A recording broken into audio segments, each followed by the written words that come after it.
आइए भागवतम का मंगलाचरण करते हैं। ओम नमो भगवते वासुदेवाय। ओम नमो भगवते वासुदेवाय। ओम नमो भगवते वासुदेवाय। नारायणं नमस्कृत्यं नरं चैव नरोत्तमं देवीं सरस्वतीं व्यासं ततो जायामुदीरये। नश्चिप्रायेषु भद्रेषु नित्यं भागवत सेवया भगवती उत्तमश्लोके भक्तिर्भवति नैष्टकी। मूकं करोति वाचालं पङ्गुं लङ्घयते गिरिं यत्कृपातमहं वन्दे परमानन्दमाधवम्। कृष्णाय वासुदेवाय देवकी नन्दनाय च नन्दगोपकुमाराय गोविन्दाय नमो नमः। आइए अब भागवतम पढ़ते हैं।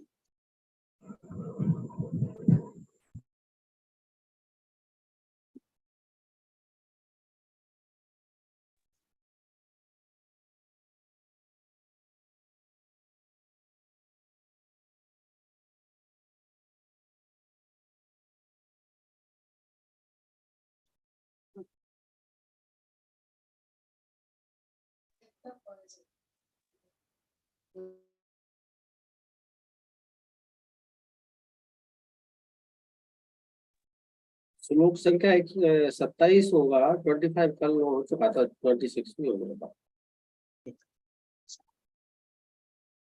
28 और 29 है। 27 तो हो गया था। 27 तक हो गया था।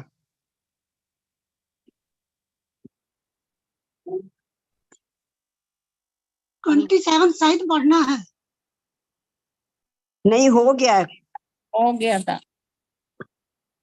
कहता धर्म आप रिपीट कर लीजिए, कोई दिक्कत नहीं है, वैसे हो गया था। 28 से नहीं, 28 29 पढ़ना है। मैं 28:9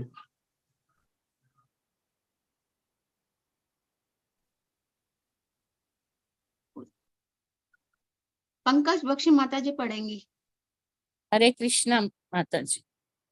वासुदेव परा वेदा वासुदेव परा मखा वासुदेव परा योगा वासुदेव परा क्रिया वासुदेव परम ज्ञानम वासुदेव परम तपा वासुदेव परो धर्म वासुदेव परा गति। प्रामाणिक शास्त्रों में ज्ञान का परम उद्देश्य पूर्ण पुरुषोत्तम परमेश्वर श्री कृष्ण है। यज्ञ का उद्देश्य उन्हें ही प्रसन्न करना है। योग उन्हीं के साक्षात्कार के लिए है। समस्त सकाम कर्म अंततः उन्हीं के द्वारा पुरस्कृत होते हैं। वे परम ज्ञान हैं और समस्त कठिन तपस्याएं उन्हीं को जानने हेतु की जाती हैं। उनकी प्रेम पूर्ण सेवा करना ही धर्म है। वे ही जीवन के परम लक्ष्य हैं। तात्पर्य: इन 2 श्लोकों में पुष्टि हुई है कि एकमात्र भगवान श्री कृष्ण ही पूजा के पात्र हैं।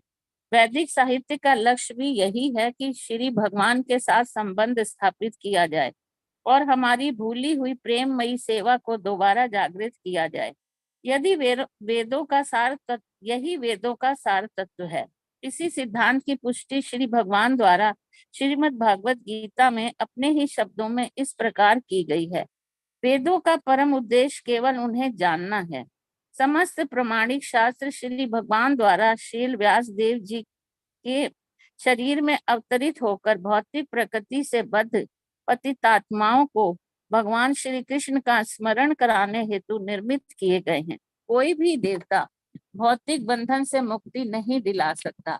यही समस्त वैदिक ग्रंथों का निर्णय है। निर्विशेषवादी जिन्हें श्री भगवान का बिल्कुल भी ज्ञान नहीं होता, श्री भगवान की सर्वशक्तिमत्ता में कमी निकालते हैं और वे उन्हें भी अन्य समस्त साधारण जीवों के समान समझते हैं। इसी कारण से निर्विशेषवादियों को बड़ी ही कठिनाई से भौतिक बंधन से मुक्ति मिल जाती है। वे अनेक जन्मों तक दिव्य ज्ञान का अनुशीलन करने के बाद ही उनकी शरण में जा पाते हैं। हरे कृष्ण माता जी। हरे कृष्ण माता जी। हरे ज्योति चौहान माता जी। ज्योति कृष्ण। यस माता जी। हरे कृष्ण। कोई यह तर्क कर सकता है कि वैदिक कर्म याज्ञिक अनुष्ठानों पर टिके हैं, यह सच है, किंतु ऐसे सारे यज्ञ वासुदेव की वास्तविक अनुभूति के लिए भी होते हैं। वासुदेव का अन्य नाम यज्ञ है और भगवत गीता में यह स्पष्ट कहा गया है कि सारे यज्ञ तथा कर्म यज्ञ या भगवान विष्णु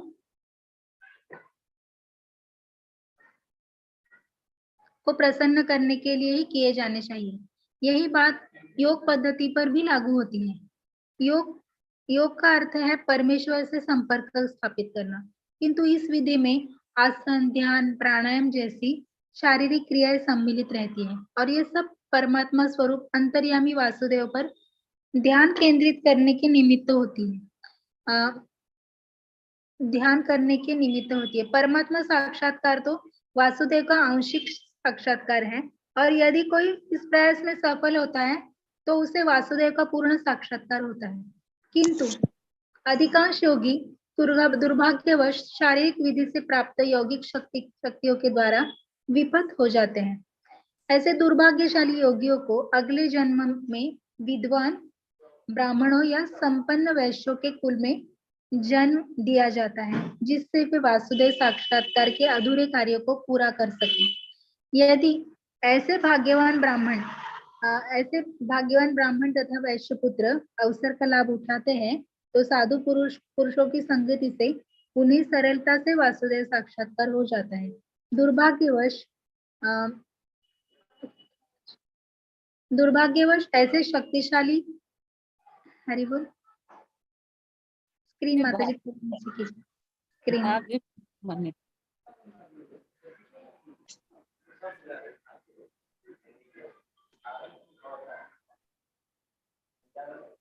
हरिबोल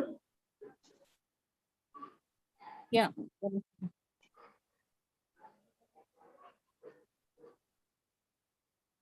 परंतु दुर्भाग्यवश ऐसे भाग्यशाली मनुष्य भौतिक संपत्ति तथा सम्मान से पुनः मोहित हो जाते हैं और अपने जीवन लक्ष्य को सही अर्थों में भूल जाते हैं। हरे कृष्ण माता दे मेरे को ये कर सकते। हरे कृष्ण माता जी, कोई इसको एक्सप्लेन करेगा क्या? जब तक पढ़ा है वापस।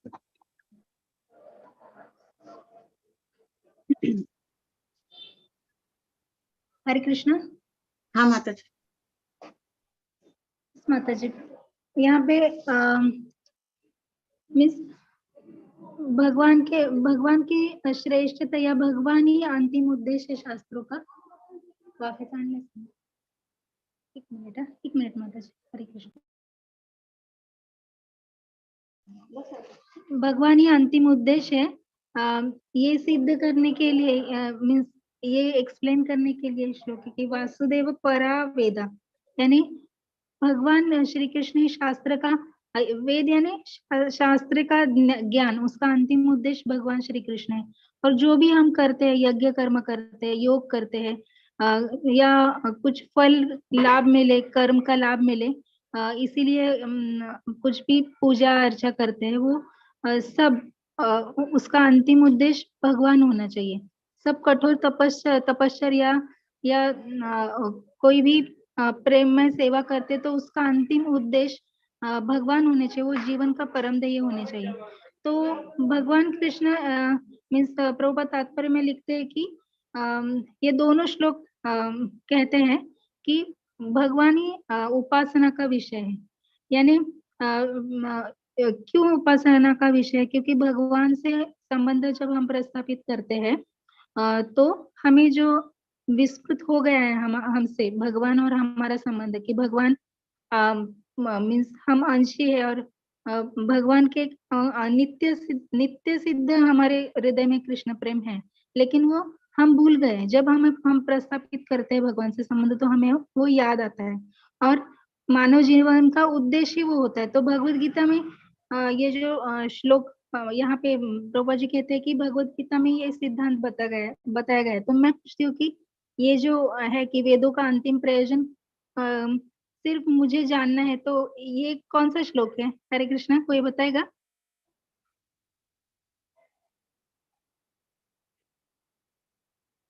हरे कृष्णा। हरे कृष्णा। माता जी आप ही बताओ। सर्वस्य चाहम हृदि सन्निविष्टो मत्त स्मृति ज्ञानम अपोहनम च वेदस्य सर्वम अहमेव वेद्यो वेदांत कृत वेद विदेव चाहम। यानी ये 15th चैप्टर में है श्लोक, मुझे नंबर याद नहीं आ रहा है।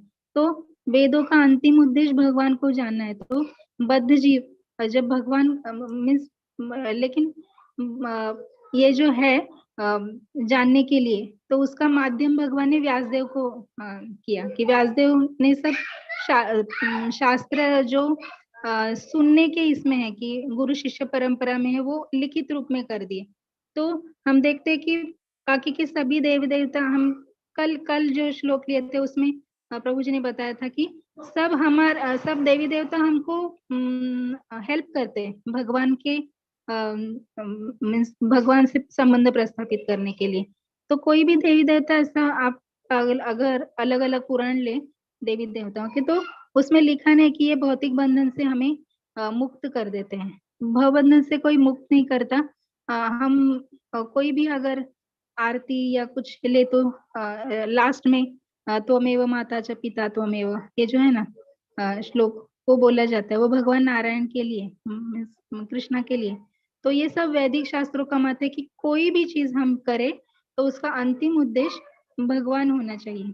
तो जिनको भगवान के विषय में, इस साकार रूप के विषय में मालूम नहीं, ऐसे निराकारवादी भगवान का श्रेष्ठत्व ही मानते हैं। वो सबके हृदय में परमात्मा देखेंगे लेकिन सबको समान समझेंगे। तो इसीलिए अनेकानेक जन्म जन्मांतरों में उनको ज्ञान नहीं होता। और तो प्रभुपाद बोलते हैं कि ऐसे लोग जन्म जन्मांतर ऐसे स्थिति में रहते हैं और फिर बाद में उनका उद्धार हो जाता है। तो कोई ऐसा बोलता है कि सब वैदिक क्रिया यज्ञ अनुष्ठान पे आधारित है, ठीक है ना, भगवान का एक अवतार है यज्ञ, आगे अवतार आएंगे भगवान के, तो उसमें यज्ञ एक अवतार है। तो भगवत गीता में यहाँ पे बोला कि तीसरे अध्याय में है ये श्लोक कि सर्व प्रकार के जो यज्ञ और यज्ञ की क्रिया है तो वो सब भगवान विष्णु के संतोष के लिए करनी चाहिए। तो हमें जो कुछ करना है इसका मीन्स सार बोलते हैं ना, इसका इसेंस यही है कि जो कुछ हम करें तो उसका केंद्र हमें भगवान को बनाना है और उनको वो सब फल अर्पित करना है। तो हम मीन्स भगवान के क्लोज जाएंगे, जो हमारे मनुष्य जीवन का एक में क्या बोलते गोल है, ध्येय है। हरे कृष्ण। बिमला माता जी आप पढ़िए। ज्ञान के अनुशीलन में। हरे कृष्ण माता जी। हरे कृष्ण माता जी।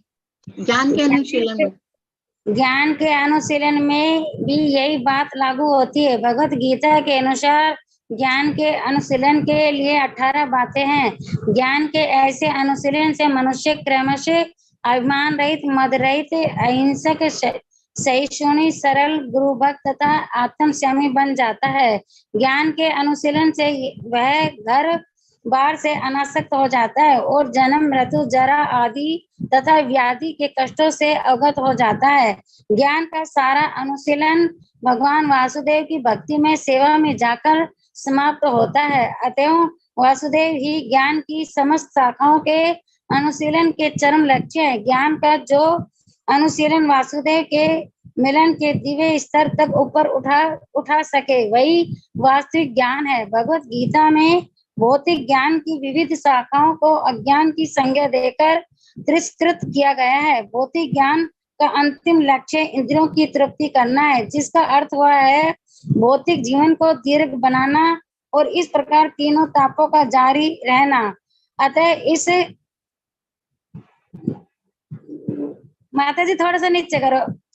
अतः इस भौतिक जगत में कष्ट में जीवन की दीर्घ बनना ही अज्ञान है। किंतु यदि यही भौतिक ज्ञान आध्यात्मिक ज्ञान की दिशा में अक्षर होता है तो वह कष्ट में भौतिक अस्तित्व का अंत करने में सहायक हो जाता है और वासुदेव धरातल पर आध्यात्मिक जीवन का शुभ आरंभ होता है। हरे कृष्णा माता जी। हरे कृष्ण माता जी। कौन? कल्पना गोयल माता जी पढ़िए। हरे कृष्णा माता जी। यही बात समस्त तपस्याओं को लागू होती है। तपस्या का अर्थ ही है किसी उच्चतर जीवन उद्देश्य के लिए स्वेच्छा से शारीरिक कष्टों को सहना। रावण तथा हिरण्यकशिपु ने इंद्रिय तृप्ति को उद्देश्य बनाकर नाना प्रकार के दारुण शारीरिक कष्ट झेले थे। कभी कभी आधुनिक राजनेता भी अपना राजनीतिक काम साधने के लिए कठिन तपस्याएं करते हैं। यह वास्तव में तपस्या नहीं है। मनुष्य को चाहिए कि वासुदेव को जानने के लिए स्वेच्छा से शारीरिक असुविधाएं स्वीकार करे, क्योंकि वास्तविक तपस्या की यही विधि है। अन्यथा अन्य सारी तपस्याएं रजोगुणी तथा तमोगुणी मानी जाती हैं। रजोगुण तथा तमोगुण से जीवन के कष्टों का अंत नहीं हो सकता। केवल सत्व गुण ही जीवन के तीनों तापों को कम कर सकता है। भगवान कृष्ण के माता पिता के रूप में प्रख्यात वसुदेव तथा देवकी ने वासुदेव को पुत्र रूप में प्राप्त करने के लिए तपस्या की थी। भगवान कृष्ण समस्त जीवों के जनक हैं। भगवत गीता 14.4। अतः वे समस्त जीवों में आदि पुरुष हैं। वे ही समस्त भोक्ताओं में आदि भोक्ता हैं। अतएव कोई उन्हें उत्पन्न करने वाला पिता नहीं हो सकता, जैसा कि अज्ञानी लोग सोचते हैं। वसुदेव तथा देवकी की घोर तपस्या से प्रसन्न होकर भगवान कृष्ण ने उनका पुत्र बनना स्वीकार किया। अतएव यदि कोई तपस्या करनी है तो ज्ञान की पराकाष्ठा वासुदेव को लक्ष्य बनाकर ही की जानी चाहिए। हरे कृष्ण माता जी। हरे कृष्ण माता जी। जयप्रकाश प्रभु जी। हरे कृष्णा माता जी। वासुदेव आदि भगवान श्री कृष्ण हैं। जैसा कि पहले कहा जा चुका है, यदि भगवान असंख्य रूपों में अपना विस्तार करते हैं, रूपों का ऐसा विस्तार उनकी विविध शक्तियों द्वारा संभव हो पाता है। उनकी शक्तियां भी अनेकानेक हैं। गुणता में उनकी अंतरंगा शक्तियां श्रेष्ठ होती हैं और बहिरंगा शक्ति निकृष्ट होती है। भगवत गीता 7.4 से 6 में इन्हें क्रमशः परा तथा अपरा प्रकृति कहा गया है। अतएव अंतरंगा शक्तियों के द्वारा विविध रूपों में होने वाला उनका विस्तार श्रेष्ठ होता है और बहिरंगा शक्तियों द्वारा होने वाला विस्तार निकृष्ट होता है। जीवात्माएं भी उनके विस्तार हैं। जो जीवात्माएं उनकी अंतरंगा शक्ति के विस्तार से उद्भूत होते हैं वे निम्न मुक्त होते हैं, और जो भौतिक शक्तियों से उद्भूत होते हैं वे नित्यबद्ध होते हैं। अतएव ज्ञान, तप, त्याग तथा कर्म का सारा अनुशीलन हम पर पड़ने वाले प्रभावों को बदलने के लिए किया जाना चाहिए। इस समय हम सभी भगवान की बहिरंगा शक्ति द्वारा नियंत्रित हो रहे हैं। अतएव उसके प्रभाव को बदलने के लिए हमें आध्यात्मिक शक्ति का अनुसरण करना चाहिए। भगवत गीता में कहा गया है कि जो महात्मा है या जिनके हृदय इतने विशाल हो चुके हैं कि वे भगवान कृष्ण की सेवा में लगे रहते हैं, वे अंतरंगा शक्ति के बस में रहते हैं, और उसका फल यह होता है कि ऐसे विशाल हृदय वाले लोग बिना विचलित हुए भगवान की सेवा में लगे ही रहते हैं। यही जीवन का लक्ष्य होना चाहिए और यही समस्त वैदिक साहित्य का निर्णय है। किसी को सकाम कर्म या दिव्य ज्ञान के विषय में शुष्क चिंतन करने की जरूरत नहीं है। सभी को चाहिए कि तुरंत भगवान की दिव्य प्रेममय सेवा में लग जाएं।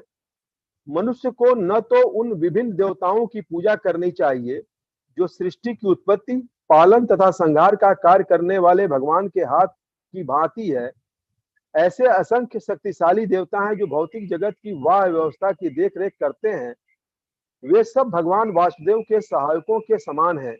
यहाँ तक कि ब्रह्मा जी तथा शिव जी की गणना भी देवताओं में होती है, किंतु भगवान विष्णु या वासुदेव तो सदा दिव्य पद पर रहते हैं। यद्यपि वे भौतिक जगत के सतो गुण को स्वीकार करते हैं, किंतु फिर भी समस्त भौतिक गुणों से परे रहते हैं। निम्नलिखित उदाहरण से यह बात और स्पष्ट हो जाएगी। एक बंदी गृह में बंदी होते हैं और बंदी गृह के व्यवस्थापक भी होते हैं, किंतु बंदी तथा व्यवस्थापक दोनों राजा के नियमों से बंधे होते हैं। लेकिन यदि कभी कभार राजा बंदी गृह में आता है तो वह बंदी गृह के नियमों से बंधा नहीं होता। राजा सदैव बंदी गृह के नियमों से परे होता है, ठीक उसी तरह जिस तरह भगवान इस भौतिक जगत के नियमों से परे होते हैं। हरे कृष्ण माता जी। हरे कृष्णा। प्रभु जी कुछ एक्सप्लेन कर लो आप ही, फिर अगला श्लोक पढ़ते हैं। जैसा कि मुझे समझ में आ रहा है, जैसे भगवान की इच्छा है, यहाँ स्पष्ट तौर पे एक चीज कहा गया कि हम लोग आज के भौतिक परिवेश में भिन्न भिन्न देवी देवताओं की जो पूजा कर रहे हैं, वह एक तरह से हम भटक रहे हैं।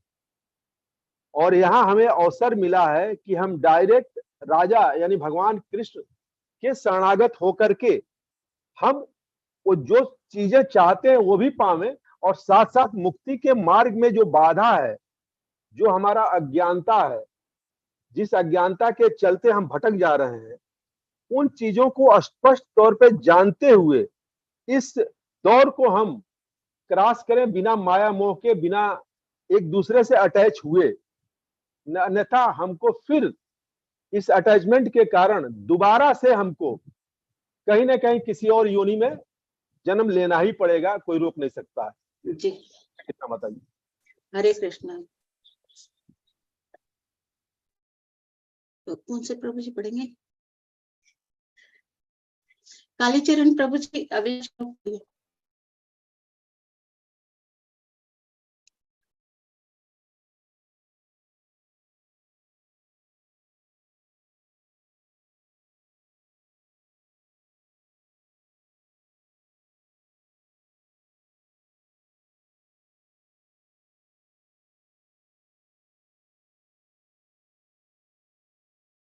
और हरे कृष्णा। हरे कृष्णा। हाँ हरे कृष्णा माता कालीचरण जी। प्रभु जी नहीं है? लग तो रहा नहीं है। नहीं, उनका माइक बंद है। कालीचरण प्रभु जी सुन रहे हैं आवाज? लग रहा वो है नहीं। आ रही है आपकी आवाज। निरुपमा, निरुपमा माता जी पढ़िए।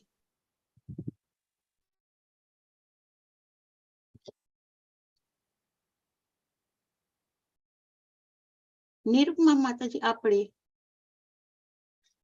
आपका माइक बंद है, म्यूट है आपका माइक। माइक खोलिए माता जी।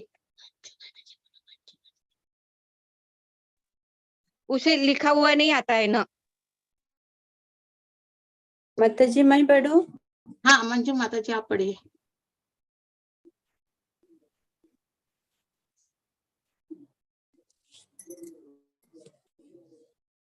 माता जी मैं पढ़ूं? कौन बोल? और श्लोक ऊपर आता नहीं है। श्लोक नहीं आता?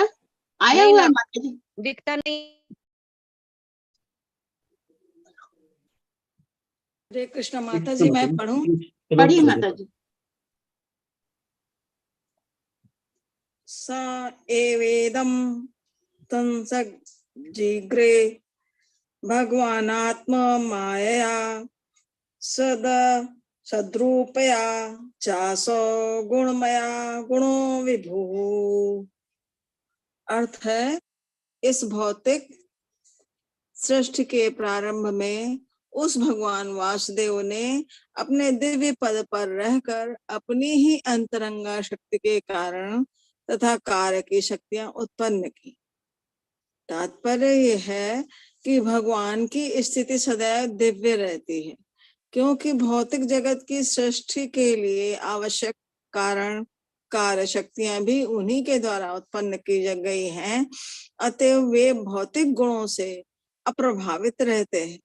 उनका अस्तित्व, रूप, कार्य, साथ सामग्री, ये सब भौतिक सृजन के पहले से विद्यमान थे। वे पूर्ण रूप से आध्यात्मिक हैं और उन्हें इस भौतिक जगत के गुणों से कुछ भी लेना देना नहीं रहता है, क्योंकि ये गुण भगवान के आध्यात्मिक गुणों से भिन्न है। हरे कृष्ण माता जी। एक्सप्लेन करेगा प्रभु जी? सारी शक्तियां जो हैं भगवान वासुदेव के पास ही हैं। हम जो संसार में आकर के दुखालय में भटक जाते हैं देवी देवताओं के प्रति या भौतिक पदार्थों के प्रति, तो उसमें भटकने से अच्छा है कि हम भगवान की शरण में ही रहें, क्योंकि सारी शक्तियां उन्हीं के पास है। यदि हम इतना ही समझ जाएं कि भौतिक जगत में या हमारे आध्यात्मिक जगत में जितनी भी कार्यकारिणी शक्तियां हैं वो सब उन्हीं के द्वारा प्रदान की गई हैं, और वो अपने गुणों से अप्रभावित है, पर हम उनसे लिप्त हो जाते हैं भौतिक पदार्थों में। तो ये सब भौतिक पदार्थों से अलग होकर अनासक्त होकर हम जब भगवान के शरणों में पूर्ण रूप से शरणागत हो जाते हैं, समर्पित हो जाते हैं, तो भौतिक जगत के गुणों से कुछ भी फिर लेना देना नहीं होता। जैसे कि जब हम हायर लेवल पे पहुंच जाते हैं तो छोटी चीजों से उतना मतलब नहीं रहता है। बिल्कुल उसी तरह जैसे 2000 के नोट में 100, 50, 1000, 500 सभी मिले रहते हैं, बिल्कुल उसी तरह हम जब भगवान की शरण में, कृष्ण देव जी की शरण में जाते हैं तो हमको आध्यात्मिक गुणों की आनंद लेते हुए भौतिक चीजों से उतना मतलब नहीं रह जाना चाहिए। तभी सही मायनों में वो हमारी शरणागति या समर्पण भाव होगा। हरे कृष्ण। हरे कृष्ण। हरे कृष्ण माता जी। हरे कृष्णा। हाँ, कालीचरण प्रभु जी। अब संजय पंडिता। हरे कृष्णा माता जी। हाँ, पढ़िए प्रभु जी। माता जी, जो चौथा प्रश्न पूछा गया था शौनक आदि ऋषियों द्वारा सूत गोस्वामी को, और वो था उनके, जैसे मैं पढ़ रहा हूँ, उनके दिव्य कर्म अत्यंत उद्धार तथा अनुग्रह पूर्ण है, और श्री नारद मुनि जैसे महान विद्वान मुनि उनका गुणगान करते हैं। अतः कृपया हमें उनके विविध अवतारों में संपन्न अद्भुत लीलाओं के विषय में बताएं, क्योंकि हम सुनने हेतु उत्सुक हैं। यह चौथा प्रश्न था।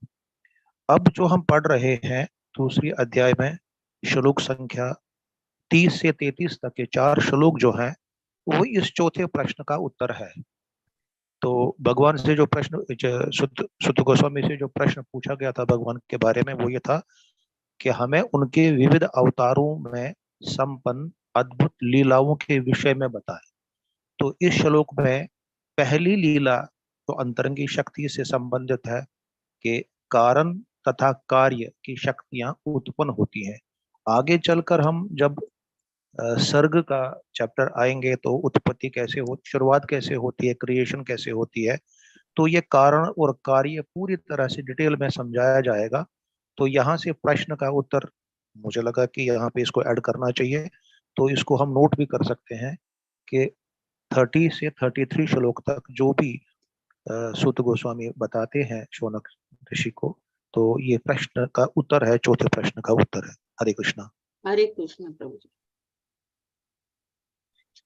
मंजू माता जी। हरे कृष्णा माता जी। हरे कृष्ण प्रभु माता जी, पढ़िए। तयार्लासे तु वेषु गुणेषु गुण इव अनंता प्रविष्टा अवाति विज्ञानेन ब्रजा इव। भौतिक पदार्थ की उत्पत्ति करने के पश्चात श्री भगवान श्री वासुदेव अपना विस्तार करके उसमें प्रवेश करते हैं। यद्यपि वे प्रकृति के गुणों में रहते हुए उत्पन्न जीवों में से एक जैसे लगते हैं, किंतु वे सदैव अपने दिव्य पद पर पूर्ण रूप से आलोकित रहते हैं।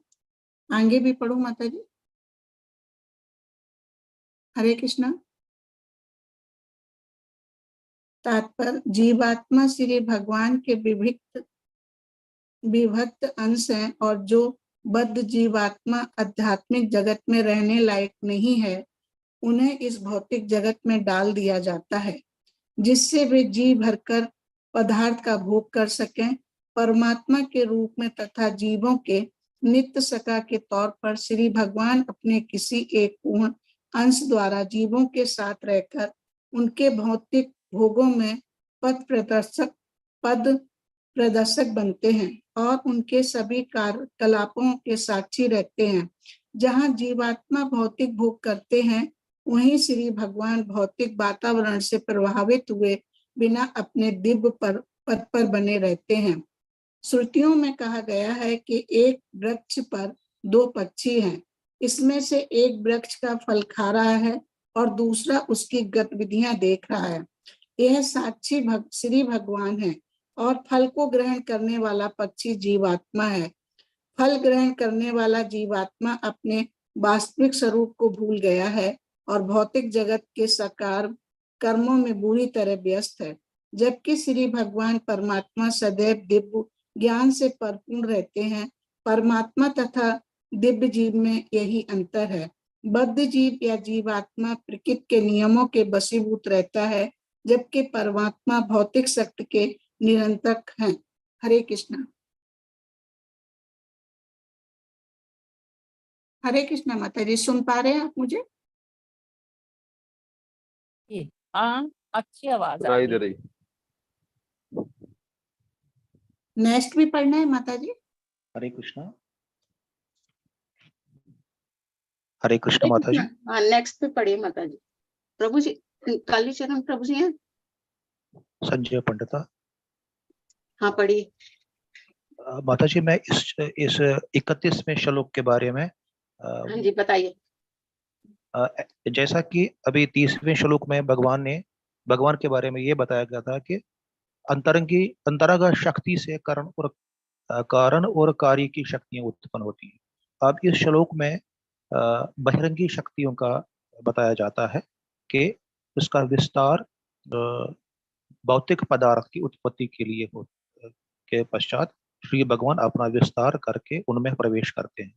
तो ये प्रवेश करना कल जैसे प्रभु जी ने हमें बताया था कि भगवान अपना विस्तार जो करते हैं ब्रह्म ज्योति और प्रथम पुरुष के रूप में, तो प्रथम पुरुष जिसे हम कारणोदक्षाय विष्णु भी कहते हैं या महा विष्णु भी कहते हैं, वो प्रवेश करने का यहाँ पर जो तात्पर्य है, भगवान कारणोदक्षाय में पहले प्रवेश करते हैं और फिर कारणोदक्षाय विष्णु के रोम कूपों से जो ब्रह्मांड उत्पन्न होते हैं उसमें गर्भोदक्षाई के रूप में प्रवेश करते हैं।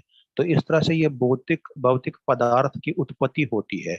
यह चौथे प्रश्न का जो बताया गया था कि अद्भुत लीलाओं के विषय में बताइए, तो पहले 30 श्लोक में बताया गया था अंतर की शक्ति का काज एंड इफेक्ट के बारे में, जिसकी डिटेल आगे बहुत विस्तार से दी जाएगी। और इस 31वें श्लोक में भौतिक पदार्थ के बारे में बताया गया है। और तात्पर्य में प्रभुपाद जी 2 बातों का जिक्र करते हैं, जैसे कि हम भगवद गीता अध्याय नंबर 9 में पढ़ते हैं, शायद 18वां श्लोक है, एक सेकंड में चेक करके आपको बता सकता हूँ। गतिर्भर्ता प्रभु साक्षी, यहाँ 18वां श्लोक है, निवास गतिर्भर्ता प्रभु साक्षी निवास शरणम सहृत प्रभव प्रलय स्थानम निदानम बीजम अव्ययम। यहाँ पे भगवान के बारे में बताया गया है कि पथ प्रदर्शक बनते हैं, सभी कार्यकलापों के साक्षी रहते हैं। यही चीज हालांकि इस 18वें श्लोक में, भगवद गीता के 9वें चैप्टर के 18वें श्लोक में 8-10 ऐसी टर्म्स हैं और 10 ऐसे विशेष बातें हैं, जिसमें से 2 को यहाँ पे प्रभुपाद ने अपने तात्पर्य में छुआ है। एक तो बोला है पथ प्रदर्शक और दूसरा बोला है साक्षी। तो भगवान हमारे साथ जो परमात्मा स्वरूप हमारे हृदय में हमारे आत्मा के साथ रहते हैं, एक कुली के तरह रहते हैं, साथी के तरह रहते हैं। तो इसकी फिर उपमा आगे एक फलदार पेड़ पर 2 पक्षियों का एक साथ रहना, ये उपमा दी गई है। यहाँ पर आत्मा एक पक्षी फल खाता रहता है, दूसरा पक्षी परमात्मा रूप वो केवल देखता रहता है। अब ये फल खाने के पर्पस, फल खाने का जो यहाँ पे बताया जाता है, इसका तात्पर्य ये होता है कि हम जब भौतिक जगत में आते हैं तो हम यहाँ पर इंद्रिय तृप्ति में लगे रहते हैं और इसी भौतिक जीवन का हम स्वाद लेते रहते हैं। हम अगर आत्मा अगर बद्ध होने से बचने के लिए या थोड़ा सा ज्ञान प्राप्त करके यहाँ से भौतिक जीवन से छुटकारा पाने के लिए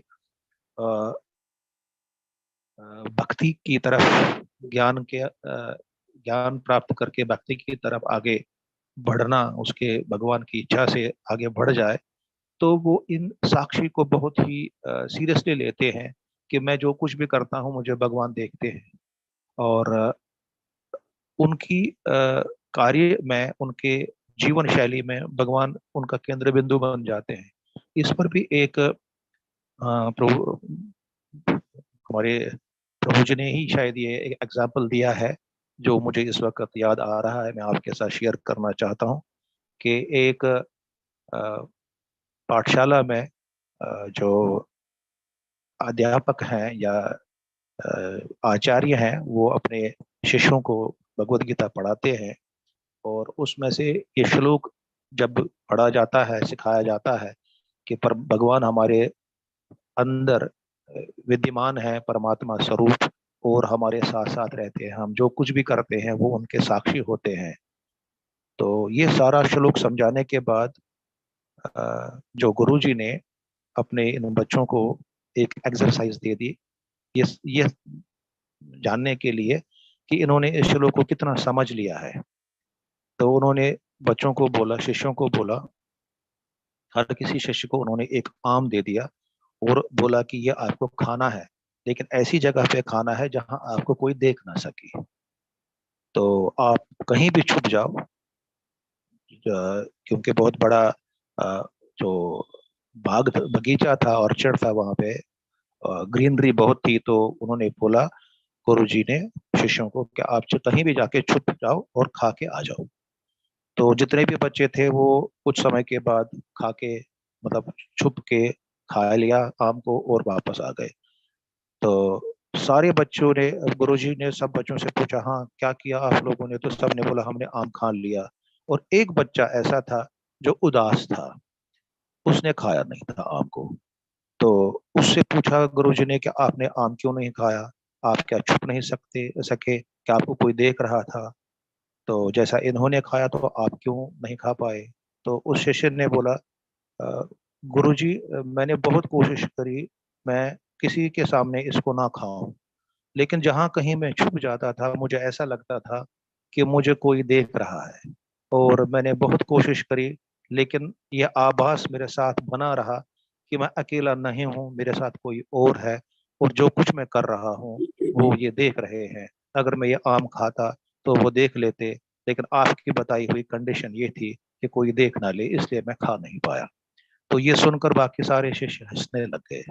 जब उनकी हंसी पूरी हो गई तो गुरु जी ने बोला कि जो श्लोक मैंने भगवत गीता का आपको सिखाया था कि भगवान साक्षी के रूप में हमारे साथ हर जगह होते हैं, उस श्लोक को अच्छी तरीके से केवल इस शिष्य ने सीखा है।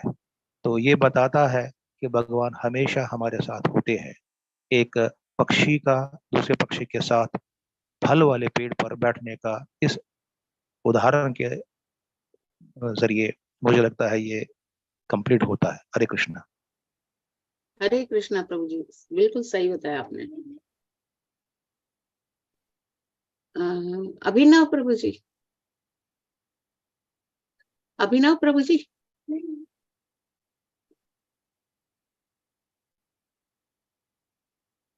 अभिनव प्रभु जी हैं? हरे कृष्णा प्रभु जी, आवाज नहीं आ रही अगर आप हैं तो।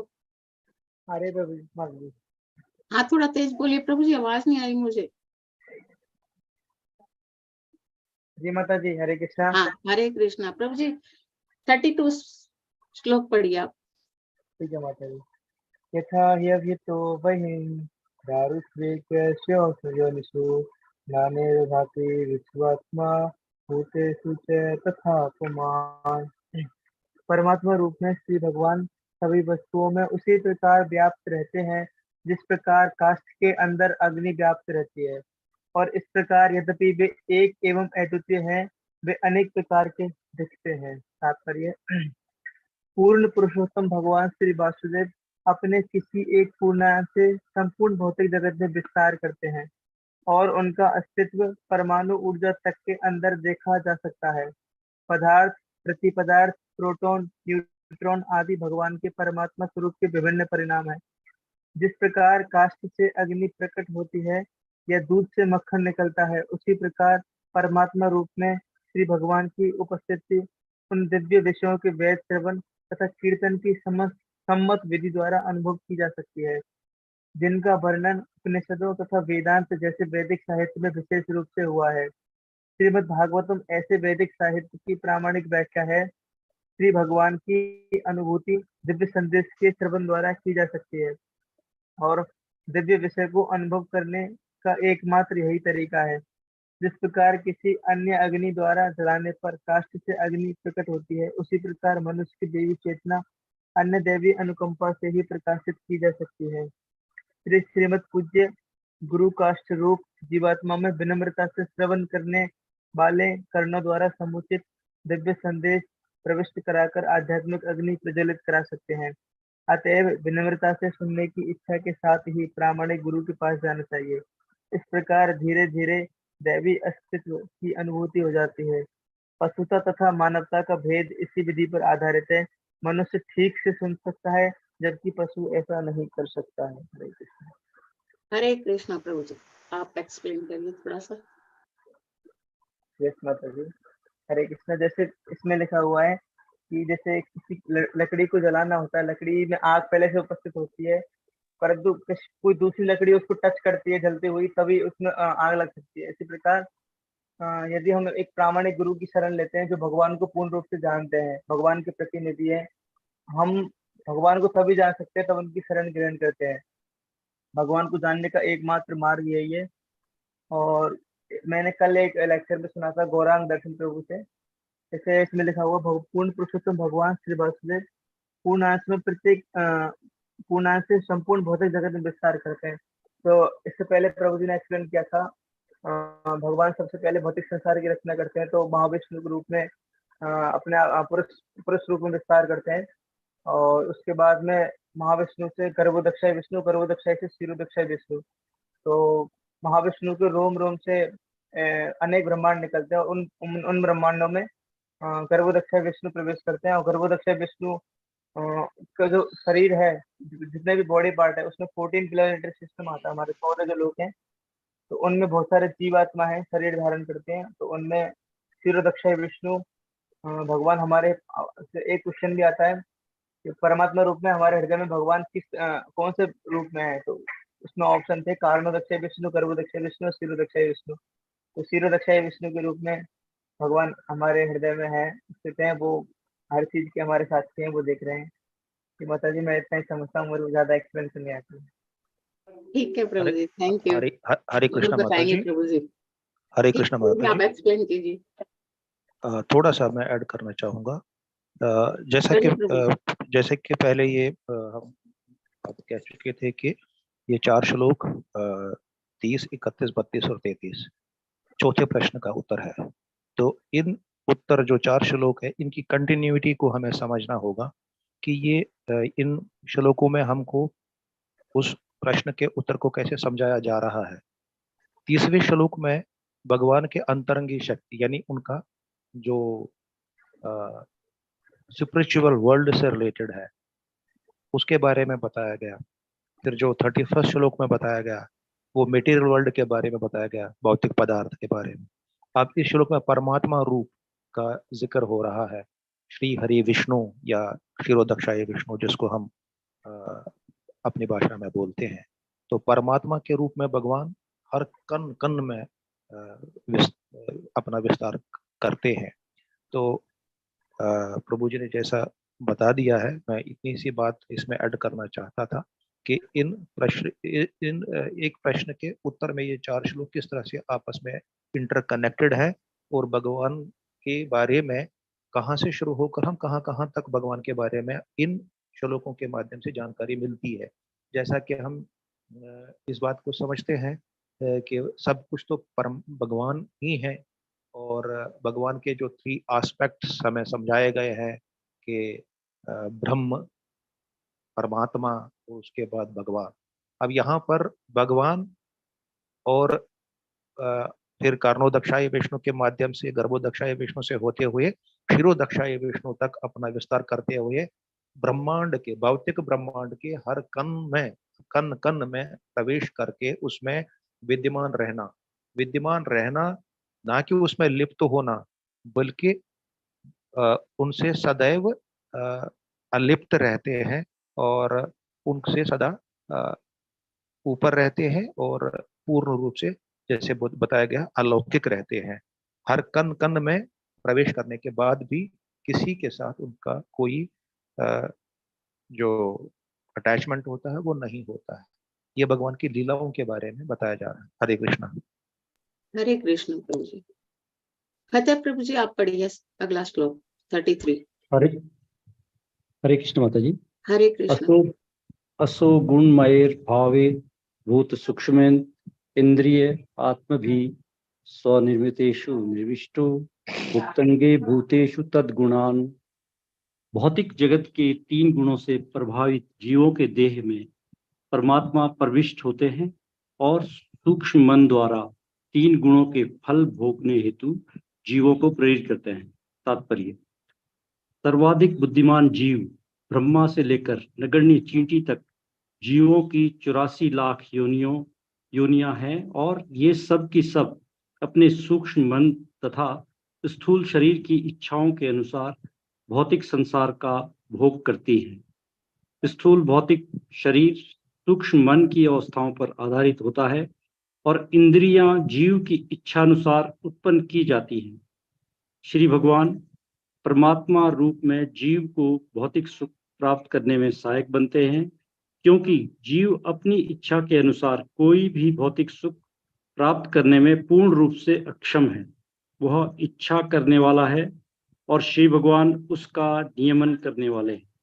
आशय यह है कि समस्त जीव श्री भगवान के अंश हैं, अतएव वे श्री भगवान से अभिन्न हैं। श्रीमद् भगवद गीता में श्री भगवान ने विविध शरीरधारी जीवों को अपना पुत्र कहा है। पुत्रों के सुख एवं दुख परोक्ष रूप से पिता के भी सुख एवं दुख होते हैं, तो भी पुत्रों के सुख दुख से पिता प्रत्यक्ष रूप से प्रभावित नहीं होते। वे इतने दयालु हैं कि वे जीव के साथ परमात्मा रूप में निरंतर बने रहते हैं और जीव को वास्तविक सुख की ओर प्रेरित करते रहते हैं। हरे कृष्ण माता जी। हरे कृष्ण प्रभु जी। हाँ आप समझाइए थोड़ा सा प्रभु जी। पंडिता जी, जो मुझे लगता है क्वाइट गुड। हरे कृष्ण प्रभु जी। अब भगवान की लीलाओं के बारे में जो वर्णन चल रहा है उसका यहाँ पर एक और कनेक्शन जुड़ जाता है कि यहाँ पर एक्चुअली हमारे भौतिक जगत का, हम बद आत्माओं का खेल शुरू हो जाता है कि हम 84 लाख योनियों में घूमते रहते हैं, परमात्मा हमारे साथ होते हैं, लेकिन हमारा स्वाद है कि हम भी एंजॉय करें, क्योंकि अगर हम भगवान के अंश हैं, भगवान तो आत्मा राम है और परम आनंद को प्राप्त हैं वो, तो हम अगर उनके अंश हैं तो हमारे अंदर भी ये आ जाती है ये हैबिट कि हम भी एंजॉय करें। तो भगवान ने इस भौतिक जगत को हमारी एंजॉयमेंट के लिए भेजा है। हमको भौतिक जगत में क्यों भेजा है, यहाँ पर तात्पर्य में प्रभुपाद जी की तरफ से ये पूरी तरह से लिखा गया है कि हम कर्मों के अनुसार हमें जीवन मिलता है। जैसे कि इंद्रियां जीव की इच्छा अनुसार उत्पन्न की जाती हैं। अभी इच्छा कहाँ से हुई? इच्छा कर्मों के कारण से हुई। पिछले जन्म में जो हमने कर्म किए हैं वो हमारी इच्छा के अनुसार थे। भौतिक जगत से पूरी तरह से आच्छादित होकर, प्रेरित होकर, जुड़कर जो कुछ हमारी अभिलाषाएं, आकांक्षाएं, कर्म थे, उनके अनुसार हमारा जो सूक्ष्म शरीर है, मन बुद्धि अहंकार, जो आत्मा के साथ देहांतर के बाद साथ चले जाता है और ये डाटा साथ चला जाता है। जो भी हमने पिछले जन्म में जिस देह को हम छोड़ रहे हैं उस देह में रहकर जो कुछ भी हमने कर्म करे हैं, अर्जित करा है, जो भी हमारा बैंक बैलेंस है वो साथ चला जाता है। अब उसका जो भी रिजल्ट है डाटा का, उस कर्म का, वो हमारे अगले जन्म के लिए इंद्रियों का बेस बन जाता है। उनके अनुसार इंद्रियां हमें उस तरह का शरीर दिया जाता है। तो यहाँ पर प्रभुपाद जी यही लिखते हैं, और इंद्रियां जीव की इच्छा अनुसार उत्पन्न की जाती हैं। और उसके बाद भगवान परमात्मा रूप में जीव को भौतिक सुख प्राप्त करने में सहायक बनते हैं। भगवान सब तरह के सहायक बनते हैं, चाहे भौतिक सुख में आना हो या लास्ट लाइन अगर हम पढ़े, परमात्मा रूप में निरंतर बने रहते हैं और जीव को वास्तविक सुख की ओर प्रेरित करते हैं। ऊपर की लाइन में लिखते हैं भौतिक सुख प्राप्त करने में सहायक बनते हैं, और लास्ट लाइन में लिखते हैं वास्तविक सुख की ओर प्राप्त करते रहे, जीव को वास्तविक सुख की ओर प्रेरित करते हैं। तो वास्तविक सुख और भौतिक सुख भौतिक सुख हुआ जिसमें हम उलझे हुए हैं, 84 लाख योनियों में घूम रहे हैं, न जाने कितने करोड़ों जन्मों से। वास्तविक सुख आध्यात्मिक सुख, आध्यात्मिक सुख भगवान की सेवा, भगवान की भक्ति। तो ये फोर्थ क्वेश्चन के आंसर का यहाँ तक कि हम हमारी बेसिक को जहां पर छू जाता है, ये 4 श्लोकों का जो एक्सप्लेनेशन शौनक आदि ऋषियों को मिला है, अगर हम इन चारों को गुट्टी बनाकर पिलाएं तो हाँ, हमें थोड़ा सा आभास होगा कि हम भगवत इस श्रीमद् भागवतम से क्या पाने वाले हैं, हमें क्या मिलने जा रहा है। ये तो शुरुआत है, ये तो छोटी सी चिंगारी है इस ज्ञान की।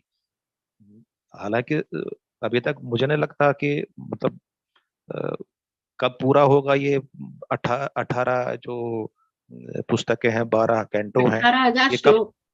ये कब 18,000 श्लोक हैं, 12 स्कंद हैं, 18 पुस्तकें हैं, ये कब संपूर्ण होंगी तब पता चलेगा हमें। और वो भी ध्यान पूर्वक जब हम सुनेंगे, समझेंगे, डिस्कस करेंगे, तब थोड़ा सा समझ आएगा कि हम किस श्रीमद् भागवतम जो भक्ति और भगवान से संबंधित है, इससे बाहर कुछ नहीं है, न इस जगत में इससे बाहर कुछ है, और ना श्रीमद् भागवतम में इस ज्ञान के अलावा और कोई ज्ञान दिया ही गया है। हाँ, इस ज्ञान को समझने के लिए भौतिक पदार्थों के बारे में बहुत कुछ बताया गया है, कर्मों के बारे में बहुत कुछ बताया गया है, बहुत सारे स्टोरीज के बारे के माध्यम से हमको समझाया गया है। जैसा कि हम रुद्र गीत की कल बात कर रहे थे कि उसमें 57th श्लोक में कैंटो 4 चैप्टर 24 और श्लोका 57 में भगवान शिव ये अच्छी तरह से एक्सप्लेन कर रहे हैं उसमें कि हम देवताओं की क्या हैसियत है कि वो आत्म जीव को दे सकेंगे कुछ, वो तो खुद एक तरह से मांगने वाले हैं। तो इस तरह से जब हम ये पूरा श्रीमद् भागवतम को समझ लेंगे, शुरू से लेके एंड तक पढ़ेंगे, ध्यान पूर्वक पढ़ेंगे, तो हमें तब इन श्लोकों के बारे में जो कुछ भी ज्ञान हमको मिल रहा है, इनकी महत्ता और बढ़ जाएगी।